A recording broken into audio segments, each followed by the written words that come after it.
So hi guys, how are you? It's your DD sir here. और आज के हम वापस आपके लिए लीजेंड जीओसी सीरीज का एपिसोड नंबर 2 लेके आए हैं। और आज के वीडियो में हम बात करने वाले हैं इंडक्टिव इफेक्ट पे। लेकिन इंडक्टिव इफेक्ट समझने से पहले हमें दो और टर्म है जिन्हें क्लियर करना पड़ेगा, वो है न्यूक्लियोफाइल और है इलेक्ट्रोफाइल। तो दोस्तों वीडियो एंड तक देखें और लेट अस स्टार्ट। दो फ्रेंड्स थे, एक था राहुल, एक था राज। ये राहुल राज मॉल नहीं है फ्रेंड्स, दो फ्रेंड्स है। राहुल राज दोनों एक बहुत बड़ी कंपनी के ओनर थे। उसमें दोनों ने अपने 50-50% पैसे लगाए थे। लेकिन एक दिन क्या हुआ कि राहुल ने सारे पैसे चोरी करके भाग गया। और राज भी इतना अच्छा दोस्त था कि उसने उसके ऊपर कोई कंपनी केस नहीं किया। इसलिए राज बहुत मायूस हो गया और राहुल पैसे लेके भाग गया। लेकिन अपने फ्रेंड्स एक बात देखी कि राहुल और राज जो अपनी कंपनी के बॉन्ड से जुड़े हुए थे, जब वो बॉन्ड टूटी तब राहुल ने सारे पैसे लेके वो भाग गया। इसलिए उसके ऊपर चोर का टैग लगा और वो नेगेटिव बन गया। लेकिन राज ने उसके ऊपर कोई पुलिस केस नहीं किया और अपनी दोस्ती निभाई, इसलिए उसके ऊपर एक पॉजिटिव चार्ज आ गया। उसी प्रकार फ्रेंड कार्बन में भी होता है। जब दो कार्बन एक बॉन्ड से लिंक्ड होते हैं, हमें पता है एक बॉन्ड में दो इलेक्ट्रॉन थे जो दोनों कार्बन ने एक एक दिए होते हैं। जब वो बॉन्ड टूटेगी और एक कार्बन दोनों इलेक्ट्रॉन लेके भाग जाता है, तब उसके ऊपर एक नेगेटिव चार्ज आएगा और जो कार्बन सामने वाले को डोनेट कर देता है उसके ऊपर एक पॉजिटिव चार्ज आएगा क्योंकि उसने इलेक्ट्रॉन डोनेट किए हैं। सो फ्रेंड्स, आगे बढ़ते हुए हम इलेक्ट्रोफाइल और न्यूक्लियोफाइल को और डीप में स्टडी करेंगे। आप देख सकते हैं यहाँ पे कि जो नेगेटिव चार्ज लगा वो उसके पास ज़्यादा पैसे हो गए, इसलिए उसके पास ज़्यादा इलेक्ट्रॉन आ गए आप इस कार्बन के ऊपर, आप देख सकते हैं, इसलिए वो न्यूक्लियोफाइल कहलाएगा। और जिसके ऊपर पॉजिटिव चार्ज है यानी वो इलेक्ट्रॉन डेफिशिएंट स्पीसीज है, इसलिए उसे हम इलेक्ट्रोफाइल कहेंगे। इलेक्ट्रो मतलब इलेक्ट्रॉन और फाइल मतलब डेफिशिएंट, यानी इलेक्ट्रॉन डेफिशिएंट स्पीसीज को हम इलेक्ट्रोफाइल कहते हैं। आप देख सकते हैं उन दोनों की कंपैरेटिव स्टडी बताई है, लेकिन पूरी स्टडी को ना देखते हुए हम डायरेक्ट पॉइंट पे आएंगे। हम देख सकते हैं यहाँ पे कि जो इलेक्ट्रोफाइल होते हैं वो लुईस एसिड होते हैं और न्यूक्लियोफाइल होते हैं वो लुईस बेस होते हैं। क्यों? क्योंकि न्यूक्लियोफाइल के पास ज़्यादा इलेक्ट्रॉन है, वो डोनेट कर सकता है। लेकिन इलेक्ट्रोफाइल लुईस एसिड है, यानी उसे खाली इलेक्ट्रॉन एक्सेप्ट ही करने पड़ेंगे, दूसरा उसके पास कोई चारा नहीं है। लेकिन एक और बात है कि इलेक्ट्रोफाइल जब इलेक्ट्रॉन एक्सेप्ट करेगा तो वो सामने प्रोटॉन को भी डोनेट करेगा। उसकी जगह न्यूक्लियोफाइल जब इलेक्ट्रॉन डोनेट करेगा तो वो सामने वाले के पास से प्रोटॉन ले लेगा। इसलिए इलेक्ट्रोफाइल को हम electron rich atom molecules ion कह सकते हैं, या फिर इलेक्ट्रोफाइल्स को हम इलेक्ट्रॉन डेफिशिएंट आयन या मॉलिक्यूल्स कह सकते हैं। और इलेक्ट्रोफाइल के ऊपर हमेशा नेगेटिव चार्ज होगा या फिर न्यूट्रल भी हो सकते हैं। और इलेक्ट्रोफाइल के ऊपर हमेशा उल्टा बोला, न्यूक्लियोफाइल के ऊपर नेगेटिव चार्ज होगा और इलेक्ट्रोफाइल के ऊपर हमेशा पॉजिटिव चार्ज होगा। और दोनों की बहुत अच्छी एक रिएक्शन है कि वो दोनों एडिशन और सब्स्टिट्यूशन रिएक्शन कंसेक्यूटिवली दिखा सकते हैं। सो यहाँ पे एक एग्जांपल मैंने दिया है इलेक्ट्रोफिलिक सब्स्टिट्यूशन रिएक्शन का। सो इलेक्ट्रोफाइल आप देख सकते हैं कि Cl+ है, यानी उसने अपने एक इलेक्ट्रॉन डोनेट किया है। और ये एक बेंजीन रिंग है, आप देख सकते हैं। और बेंजीन रिंग में हाइड्रोजन को सब्स्टिट्यूट करके क्लोरीन उसकी जगह पे चला जाएगा। क्यों? क्योंकि बेंजीन रिंग हमें पता है इलेक्ट्रॉन रिच है और Cl+ है वो इलेक्ट्रोफाइल है, यानी वो इलेक्ट्रॉन डेफिशिएंट है। तो इलेक्ट्रॉन रिच और इलेक्ट्रॉन डेफिशिएंट दोनों एक दूसरे को स्टेबलाइज करेंगे, इसलिए सब्स्टिट्यूशन रिएक्शन हो जाती है। उसकी जगह अगर हम न्यूक्लियोफाइल को देखें तो आप देख सकते हैं अगेन ये बेंजीन रिंग है, लेकिन इस टाइम ये इलेक्ट्रॉन रिच नहीं है क्योंकि इसके ऊपर क्लोरीन भी है, NO2 भी है और एक और NO2, यानी दो NO2 और एक क्लोरीन ग्रुप है। हमें पता है कि NO2 ग्रुप और क्लोरीन ग्रुप है वो ज़्यादातर नेगेटिव इंडक्टिव इफेक्ट करने वाले ग्रुप हैं।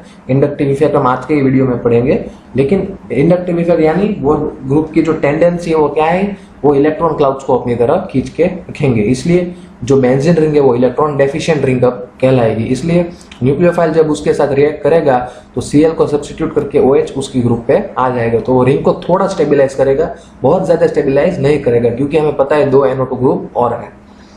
तो फ्रेंड्स, आगे बढ़ते हुए अब हम इंडक्टिव इफेक्ट के बारे में बात करेंगे, लेकिन एक और बार हम न्यूक्लियोफाइल और इलेक्ट्रोफाइल को रिवाइज कर लेते हैं। इलेक्ट्रोफाइल यानी इलेक्ट्रॉन डेफिशिएंट स्पीसीज, न्यूक्लियोफाइल यानी इलेक्ट्रॉन रिच, यानी उसके पास इलेक्ट्रॉन है ज़्यादा। इलेक्ट्रोफाइल लुईस एसिड, बाद में न्यूक्लियोफाइल है वो लुईस बेस है, बाद में इलेक्ट्रोफाइल है उसके ऊपर हमेशा पॉजिटिव चार्ज होगा और न्यूक्लियोफाइल के ऊपर हमेशा नेगेटिव चार्ज होता है। दोनों न्यूट्रल भी हो सकते हैं और दोनों की सेम टेंडेंसी है कि दोनों एडिशन रिएक्शन और सब्स्टिट्यूशन रिएक्शन दिखा सकते हैं।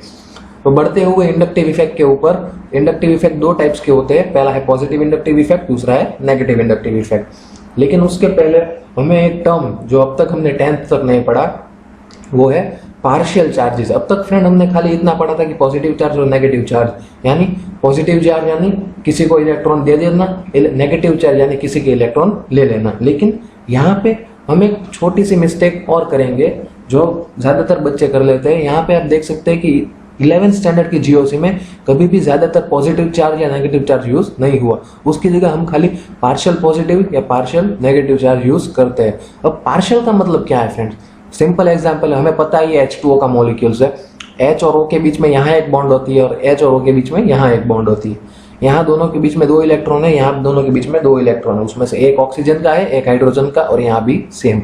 लेकिन क्योंकि ऑक्सीजन की इलेक्ट्रोनेगेटिविटी हाइड्रोजन से ज़्यादा है, इसलिए ऑक्सीजन इलेक्ट्रॉन पेयर्स अपनी तरफ खींच के रखता है, इसलिए उसके ऊपर पोजीशन ऑक्सीजन का ज़्यादा होगा, इसलिए उसके ऊपर पार्शियल नेगेटिव चार्ज, यानी उसने इलेक्ट्रॉन ले नहीं लिए बल्कि इलेक्ट्रॉन का क्लाउड खाली अपने पास रखा है। यानी हम जैसे सिंपली हम कह सकते हैं, अगर हमने किसी के पास से पैसे उधारी में लिए हैं और हम उसको सामने कुछ मॉर्गेज के लिए देते हैं, तो हमें पता है कि वो खाली हमारी चीज़ रख सकता है लेकिन उसे यूज़ नहीं कर सकता। उसी प्रकार यहाँ भी देख सकते हैं कि ऑक्सीजन ने खाली उसके इलेक्ट्रॉन पेयर्स अपनी तरफ रखे हैं लेकिन ले नहीं लिए। सो फ्रेंड्स, ये था पार्शियल पॉजिटिव और पार्शियल नेगेटिव चार्ज। सो आगे बढ़ते हुए फ्रेंड्स, एक C और F यानी कार्बन और फ्लोरीन के बीच में एक बॉन्ड है। हमें पता है कि फ्लोरीन पूरे पीरियोडिक टेबल में सबसे ज़्यादा इलेक्ट्रोनेगेटिव है, इसलिए फ्लोरीन की भी टेंडेंसी है कि वो इलेक्ट्रॉन अपने पास ले ले, लेकिन वो ऐसा कर नहीं सकता क्योंकि उसके पास पोजीशन नहीं है, इसलिए वो पार्शियल नेगेटिव चार्ज फ्लोरीन पे होगा और पार्शियल पॉजिटिव चार्ज कार्बन पे होगा। पार्शियल का मतलब मैं वापस आपको क्लैरिफाई कर देता हूँ फ्रेंड कि फ्लोरीन कार्बन के जो इलेक्ट्रॉन क्लाउड है वो अपनी तरफ खींच के रखेगा, वो इलेक्ट्रॉन लेगा नहीं, वो खाली इलेक्ट्रॉन अपने पास रख सकता है, वो उसे यूज नहीं कर सकता। उसी प्रकार फ्रेंड आगे बढ़ते हुए इंडक्टिव इफेक्ट को मोर इजीली स्टडी करने के लिए टग ऑफ वॉर से अच्छा एग्जाम्पल कोई नहीं है। हमें पता है टग ऑफ वॉर क्या है, आपने ये गेम देखा ही होगा कि उसमें दो तरफ से लोग एक दूसरे को रस्सी के थ्रू खींचते हैं। यहाँ पे देख सकते हैं हमारे मोटे भैया, हाँ भैया, हमारे मोटे भैया है जो बहुत बड़े पार्शियल नेगेटिव चार्ज है, और दूसरी तरफ 3 छोटे छोटे लोग हैं जिसके ऊपर पार्शियल पॉजिटिव चार्जेस है। लेकिन फ्रेंड मैंने ये पार्शियल पॉजिटिव चार्ज कम होता हुआ दिखाया है क्योंकि जो फोर्स का इफेक्ट पहले वाले पर्सन पे होगा वो सबसे ज्यादा होगा, उसके बाद सेकंड वाले पे थोड़ा कम होगा, बाद में उसके ऊपर थर्ड वाले के ऊपर और भी कम होगा। लेकिन उसकी जगह आप देख सकते हैं कि हमारे मोटे भैया खींच ही नहीं पा रहे ये लोग उन्हें। उसी प्रकार फ्रेंड कार्बन में भी यही है। अगर हम समझ ले कि ये 3 पर्सन जो है वो कार्बन है और ये जो मोटे भैया है हमारे वो कोई भी इलेक्ट्रोनेगेटिव ग्रुप है। इलेक्ट्रोनेगेटिव ग्रुप में हम चलिए फ्लोरीन ले लेते हैं क्योंकि सबसे ज्यादा इलेक्ट्रोनेगेटिव है, और ये सब अगर बॉन्ड से जुड़े हुए हैं तो हमें ये पता होना चाहिए फ्रेंड्स कि फ्लोरीन की इलेक्ट्रोनेगेटिव सबसे ज्यादा होगी, इसलिए वो कार्बन की इलेक्ट्रॉन क्लाउड अपने पास खींच के रखेगा, और उसके बाद वाले कार्बन के भी वो इलेक्ट्रॉन क्लाउड खींच सकता है और उसके बाद वाले कार्बन के भी। लेकिन जितना शील्डिंग इफेक्ट पहले वाले का होगा, इसलिए सबसे ज्यादा इफेक्ट पहले वाले पे होगा, बाद में दूसरे वाले पे, और तीसरे वाले पे सबसे कम इफेक्ट होगा। और फ्रेंड ऐसा कहते हैं कि इंडक्टिव इफेक्ट 3rd या 4th कार्बन के बाद नेग्लिजिबल हो जाता है। यानी फ्रेंड्स इंडक्टिव इफेक्ट सिंपल इतना कह सकता हूँ कि सामने वाले के इलेक्ट्रॉन क्लाउड को अपने पास खींच के रखना, बस ये इंडक्टिव इफेक्ट है। आप ये स्टोरी माइंड में रख सकते हैं टग ऑफ वॉर की कि एक साइड से एक मोटा इंसान है जो खींच रहा है, जो पार्शियल नेगेटिव चार्ज है, और दूसरी तरफ 3 छोटे छोटे कार्बन है जो उसे खींचने की कोशिश कर रहे हैं लेकिन खींच नहीं पा रहे, इसलिए उसमें उनकी फोर्स सारी उसकी तरफ बैंड हो रही है। सो फ्रेंड्स H2O का एग्जाम्पल हमने देखा ही है। सो अब इंडक्टिव इफेक्ट की तरफ हम बढ़ सकते हैं। So inductive effect, the polarisation of sigma bond due to the electron withdrawing और इलेक्ट्रॉन डोनेटिंग इफेक्ट। आप देख सकते हैं यहाँ पे लिखा है फ्रेंड्स कि the polarisation of sigma bonds है यहाँ फ्रेंड्स, पाई बॉन्ड्स की भाई यहाँ बात नहीं की गई, इसलिए जब सिंगल बॉन्ड होगी तभी हम ये बात कर सकते हैं। ड्यू टू इलेक्ट्रॉन विड्रॉइंग और electron donating effect of adjacent group of atom is called inductive effect. आप यहाँ पे वापिस मैंने वो एग्जाम्पल ही दिखाया है कि CH2 CH2 CH2 CH3 और Cl यहाँ पे है। और हमें पता है कि Cl है वो बहुत इलेक्ट्रोनेगेटिव है कार्बन से, इसलिए उसके ऊपर पार्शियल नेगेटिव चार्ज लगेगा। और उसके बाजू में जो पहला कार्बन होगा उसके ऊपर सबसे ज़्यादा पार्शियल पॉजिटिव, उसके बाद वाले कार्बन पे उससे कम थोड़ा, और लास्ट वाले कार्बन के बाद, फोर्थ वाले के बाद शायद वो इफेक्ट नेग्लिजिबल हो जाता है। यानी कम से कम 3 तक तो ये इफेक्ट लगता ही है, लेकिन फोर्थ के बाद वो नेग्लिजिबल हो ही जाएगा। सो हमने देखा था फ्रेंड्स कि इंडक्टिव इफेक्ट भी 2 टाइप के होते हैं। तो पहला इंडक्टिव इफेक्ट हम पढ़ रहे हैं, तो इंडक्टिव इफेक्ट में पहला है नेगेटिव इंडक्टिव इफेक्ट। अब नेगेटिव इंडक्टिव इफेक्ट मतलब क्या? The electron withdrawing nature of group और atom is called negative inductive effect. यानी जब हमने यहाँ पे देखा, ये एग्जांपल जो यहाँ पे दिया हुआ है वो बेसिकली नेगेटिव इंडक्टिव इफेक्ट का ही है, क्योंकि यहाँ पे हम देख सकते हैं कि क्लोरीन इलेक्ट्रॉन नेगेटिव है, इसलिए वो इलेक्ट्रॉन विथड्रॉइंग ग्रुप भी है, इसलिए वो इलेक्ट्रॉन क्लाउड्स अपने पास रखेगा। सो हम एग्जाम्पल यहाँ दिया ही है, वापस वही वो मोटे भैया हमारे आ गए हैं। आप देख सकते हैं कि ये बहुत बड़े electron negative group, electron withdrawing group है, इसलिए इन दोनों कार्बन के ऊपर इसका इफेक्ट पड़ेगा, इसलिए वो इसे खींच तो नहीं सकते, लेकिन इनके इलेक्ट्रॉन क्लाउड उनके पास चले जरूर जाएंगे। और पॉजिटिव आप यहाँ पे देख सकते हैं कि इलेक्ट्रॉन विथड्रॉइंग ग्रुप क्या होता है। एक और बात यहाँ मैं क्लियर करना चाहता हूँ फ्रेंड्स, 2 टाइप के ग्रुप होते हैं। पहला है इलेक्ट्रॉन विथड्रॉइंग ग्रुप, दूसरा है इलेक्ट्रॉन डोनेटिंग ग्रुप। यानी इलेक्ट्रॉन विथड्रॉइंग ग्रुप यानी क्या? जो जिसकी इलेक्ट्रोनेगेटिविटी सबसे ज्यादा हो, यानी वो इलेक्ट्रॉन्स को अपनी तरफ खींच के रख सकते हैं। और दूसरी जगह होता है इलेक्ट्रॉन डोनेटिंग ग्रुप, यानी वो इलेक्ट्रॉन को डोनेट कर सकते हैं। और फ्रेंड्स यहाँ पे एक छोटा सा क्वेश्चन टाइप मैंने आपको दिया है कि हमें 2 स्ट्रक्चर दिए हैं और दोनों में से हमें पता लगाना है कि कौन सा स्ट्रक्चर मोर स्टेबल है। सो ये क्वेश्चन आप तभी सॉल्व कर सकते हैं जब आपने हमारा प्रीवियस लेक्चर देखा होगा, क्योंकि आप देख सकते हैं ये कोई भी कंपाउंड में, अभी आप नोमेनक्लेचर हमने पढ़ा नहीं है तो हम आपको ज़्यादा समझ में नहीं आएगा फ्रेंड्स, लेकिन आप ज़रा इतना ही देख ले कि खाली इतना जो स्ट्रक्चर है जितना मैंने हाईलाइट किया है दोनों केस में यहाँ पे कार्बोकैटायन बना है। सो आप देख सकते हैं यहाँ पे कि ये प्राइमरी कार्बोकैटायन है और यहाँ पे जो है वो सेकेंडरी कार्बोकैटायन है। और यहाँ पे देख सकते हैं कि आप ये वाला स्ट्रक्चर जो है वो मोर स्टेबल है, उसकी जगह ये वाला स्ट्रक्चर लेस स्टेबल है। आगे बढ़ते हुए फ्रेंड्स हम पढ़ेंगे positive inductive effect. So it refers to the electron releasing group, यानी जो ग्रुप इलेक्ट्रॉन रिलीजिंग या फिर इलेक्ट्रॉन डोनेटिंग नेचर के है वो ज़्यादातर पॉजिटिव इंडक्टिव इफेक्ट दिखा सकते हैं। आप यहाँ देख सकते हैं जो टर्शरी कार्बन होगा वो सबसे ज़्यादा स्टेबल होगा, उसके बाद सेकेंडरी, उसके बाद प्राइमरी, बाद में मिथाइल वाला और बाद में हाइड्रोजन। यानी जितने भी इलेक्ट्रॉन डोनेटिंग ग्रुप इंक्रीज हो गए सिस्टम में उतना ही पॉजिटिव इंडक्टिव इफेक्ट बढ़ेगा। उसका एग्जाम्पल यहीं पे दिया है कि एक आदमी को 4 जन खींच रहे हैं, ये वैसे ही बात है कि ये इलेक्ट्रॉन डोनेटिंग ग्रुप का ही एग्जाम्पल है। हाँ फ्रेंड्स, लेकिन इस केस में क्या हुआ, जब दोनों साइड से अगर सेम तरह का फोर्स लग रहा है या फिर दोनों तरफ से सेम इलेक्ट्रोनेगेटिविटी वाले ग्रुप है, या फिर हम सिंपल एग्जांपल ले ले कि अगर दोनों साइड फ्लोरीन ही है और दोनों के बीच में बॉन्ड है, तो इस कंडीशन में फ्रेंड्स कोई भी इंडक्टिव इफेक्ट शो नहीं होगा, स्पीसीज स्टेबल होगी। सो आप ये जरूर ध्यान में रखें। और अब हम एक और बार इन सारी चीज़ों को समराइज कर लेते हैं कि नेगेटिव इंडक्टिव इफेक्ट क्या, पॉजिटिव इंडक्टिव इफेक्ट क्या।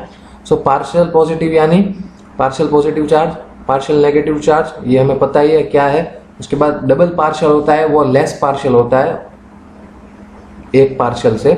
उसके बाद पॉजिटिव इंडक्टिव इफेक्ट भी हमने पढ़ लिया। आप जब एक समराइज कर सकते हैं इन सबको। आगे बढ़ते हुए फ्रेंड्स हम पढ़ने वाले हैं एसिडिक स्ट्रेंथ और basic strength, sorry friends, positive inductive effect और नेगेटिव इंडक्टिव इफेक्ट। जो group positive inductive effect show करते हैं वो हमेशा इलेक्ट्रॉन डोनेटिंग ग्रुप होते हैं या फिर इलेक्ट्रॉन रिलीजिंग ग्रुप होते हैं, और जो group negative inductive effect show करते हैं वो हमेशा इलेक्ट्रॉन विड्रॉइंग ग्रुप होते हैं। तो फ्रेंड्स किसी भी केस में दुनिया का अगर कोई भी क्वेश्चन हो जिसमें एसिडिक या बेसिक स्ट्रेंथ के बारे में आपको पूछा है कि arrange the following in acidic strength और arrange the following in basic strength, so friends ऊपर जो मंत्र दिया है उससे आप हमेशा याद रखिए, क्योंकि ये भगवान का मंत्र है या आपका गुरु मंत्र है। आप ये समझ लीजिए कि रिलीज डिक्रीज विथड्रॉ बढ़ाओ, आपको दिन में कम से कम 4 बार ये बोलना चाहिए फ्रेंड्स, रिलीज डिक्रीज विथड्रॉ बढ़ाओ, रिलीज डिक्रीज विथड्रॉ बढ़ाओ, रिलीज डिक्रीज विथड्रॉ बढ़ाओ। क्योंकि ये मैंने भी अपने टीचर से पढ़ा था, उसमें बेसिकली क्या है कि रिलीज डिक्रीज यानी इलेक्ट्रॉन रिलीजिंग ग्रुप जो होते हैं या फिर इलेक्ट्रॉन डोनेटिंग ग्रुप वो एसिडिक स्ट्रेंथ डिक्रीज करते हैं, और इलेक्ट्रॉन विथड्रॉइंग ग्रुप हमेशा एसिडिक स्ट्रेंथ बढ़ाते हैं। तो हमेशा ये सेंटेंस याद रखना फ्रेंड्स, रिलीज डिक्रीज विथड्रॉ बढ़ाओ, रिलीज डिक्रीज विथड्रॉ बढ़ाओ। सो नीचे दिया है मैंने कि पॉजिटिव इंडक्टिव इफेक्ट शो करने वाले ग्रुप हमें पता है इलेक्ट्रॉन रिलीजिंग ग्रुप होते हैं, इसलिए वो हमेशा एसिडिक स्ट्रेंथ डिक्रीज करेंगे।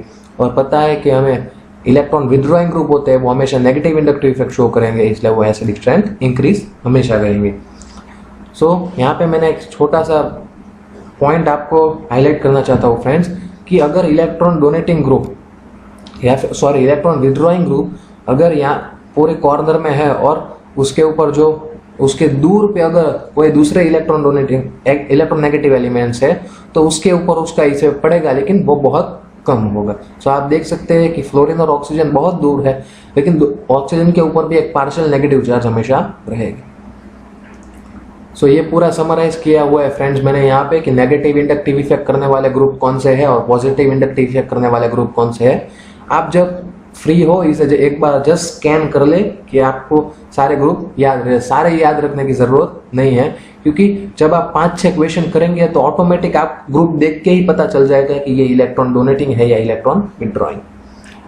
सो ये एक एसिडिक ऑर्डर है फ्रेंड्स, आप इसे जब देख सकते हैं कि एसिड क्लोराइड होती है उसका इंडक्टिव इफेक्ट सबसे ज़्यादा होगा, उसके बाद ईथर का, उसके बाद कार्बोक्सिलिक एसिड का और ईथर का सिमिलर ही होगा, उसके बाद अमाइड्स का, उसके बाद कार्बोक्सिलेट एनायंस का। आप बस इन सब को देख लें। सो बस फ्रेंड्स आज के लिए बस इतना ही। फिर से मुलाकात होगी एक और नए एपिसोड के साथ, तब तक सावधान रहे, सतर्क रहे। अरे नहीं friends, stay happy and study smart. So thank you friends.